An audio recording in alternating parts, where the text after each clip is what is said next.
আসসালামু আলাইকুম আপুরা ভাইরা, কেমন আছেন? এই যে দেখুন, আজকে আমি বড় মুরগি নিয়ে আসছি বাজার থেকে এনে। এই যে দেখুন, মুরগি কষা রান্না করছি। সব মশলা মাখিয়ে নিলাম। মাখিয়ে নিয়ে ভালো করে ম্যারিনেট করে রাখবো কিছুক্ষণ, আধা ঘন্টার মতো। তারপর আমি পেঁয়াজ বেরেস্তা করে মাংসটা কষিয়ে নেব। এই যে দেখুন, আমার মুরগি কষা কীরকম পানি উঠে আসছে।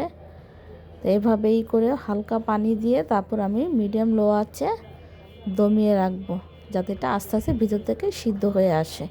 আর এই যে দেখুন, আমার মুরগি কষাটা কেমন কালার হয়ে আসছে, এবং দেখতে পাচ্ছেন এই মুরগি কষাটা আমার খুবই প্রিয়। তার জন্য আমি এটা প্রায় রান্না করে খেয়ে থাকি। দেখতে পাচ্ছেন ফাইনাল লুকটা কত সুন্দর ইয়াম্মি হয়েছে। রুটি, পোলাও, ভাত যেভাবে খেতে সেভাবে খেতে পারবেন। আর এই যে এখানে আমি মুরগির চামড়াগুলো ভুনা করে নিচ্ছি।